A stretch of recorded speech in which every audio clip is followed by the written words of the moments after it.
Hi everyone, we are Rahul and Hina and welcome back to our channel. सबसे पहले तो we want to thank you for showing so much support and love to our videos. पिछले video में हमने बात करी थी कि आप अपना यूरोप ट्रिप कैसे प्लान कर सकते हो और इस वीडियो को उसका पार्ट 2 ही समझो क्योंकि हम इस वीडियो में आपको बताने वाले हैं कि आप अपना वीज़ा कैसे अप्लाई कर सकते हो। वीज़ा के बारे में पूरी इन्फॉर्मेशन जैसे कि आपको डॉक्यूमेंट्स क्या क्या चाहिए, बैंक में कितना बैलेंस दिखाना पड़ता है, वीज़ा प्रोसेसिंग फ़ी कितनी होती है और भी किन छोटी छोटी चीज़ों का ध्यान रखना पड़ता है वो सब बताएंगे। तो इन शॉर्ट आपको वीज़ा के रिलेटेड सारी इन्फॉर्मेशन इस वीडियो में मिलेगी। So let's get into it. सबसे पहले वीज़ा के बारे में जो मोस्ट आस्क्ड क्वेश्चंस हैं हम उनका आंसर देते हैं। यूरोप के लिए कौन सा वीज़ा चाहिए?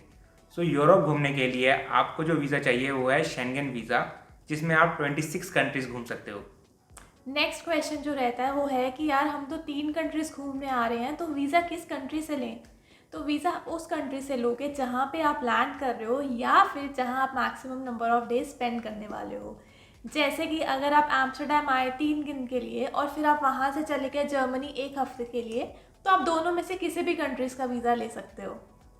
थर्ड क्वेश्चन इज कि वीज़ा कब अप्लाई करें और कितना प्रोसेसिंग टाइम लगता है।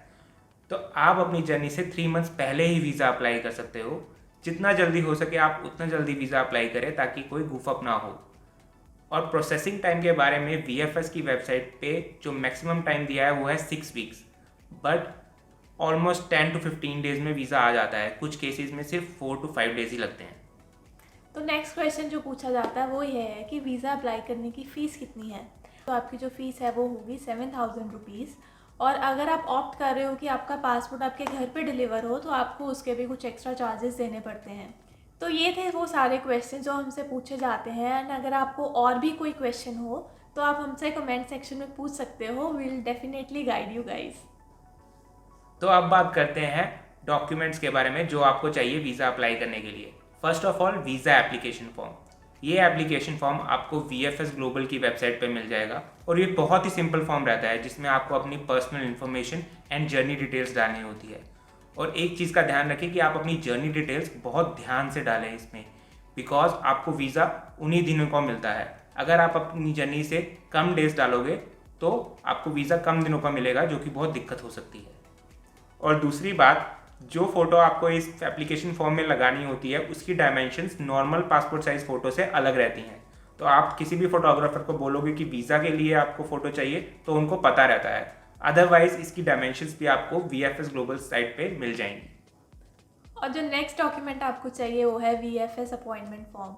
अपना वीज़ा एप्लीकेशन फॉर्म के बाद आप एक अपॉइंटमेंट बुक करोगे VFS ग्लोबल की वेबसाइट पे, जो भी VFS लोकेशन आपके घर के पास पड़ता है वहाँ की, और उसका प्रिंट आउट भी आपको अटैच करना पड़ेगा।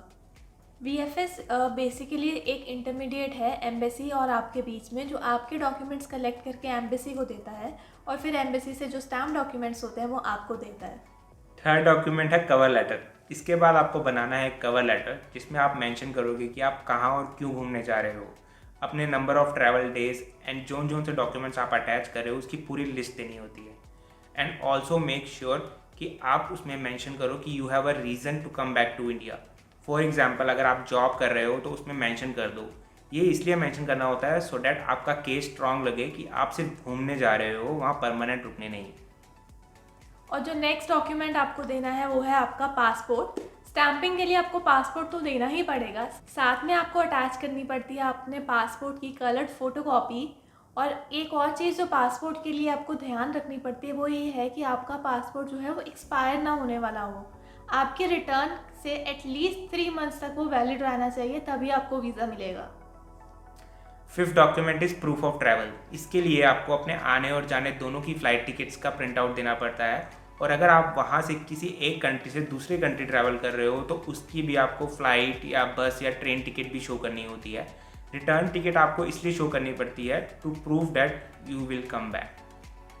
और जो नेक्स्ट डॉक्यूमेंट है वो है प्रूफ ऑफ अकोमोडेशन। आपने जो भी होटल बुक कराया है या फिर आप जहाँ भी स्टे कर रहे हो, आपको वो दिखाना पड़ेगा कि हम कहाँ रुक रहे हैं।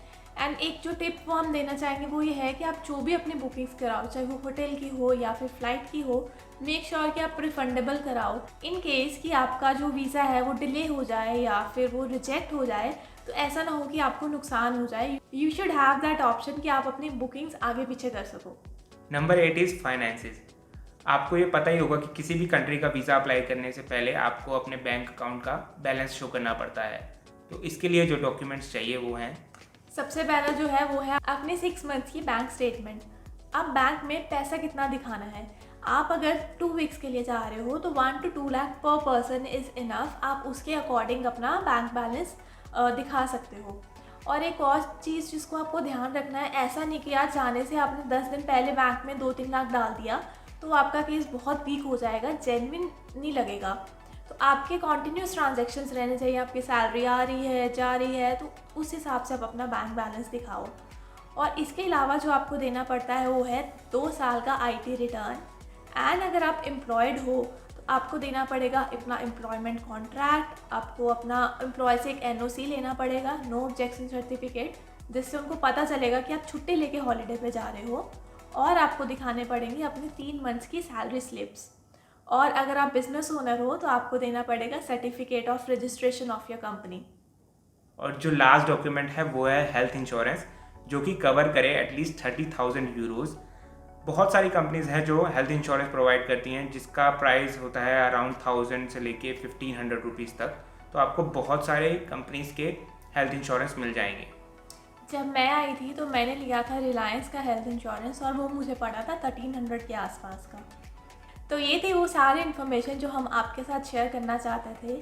वी होप कि इस वीडियो के बाद आपको वीज़ा अप्लाई करना बहुत ईजी लगेगा और आपको किसी एजेंट को पैसे नहीं देने पड़ेंगे। So this was all about today's video. और इसके अलावा आपको कोई भी और क्वेश्चन हो तो आप हमें कमेंट सेक्शन में पूछ सकते हैं। Bye bye, will see you in the next video. Thank you for watching.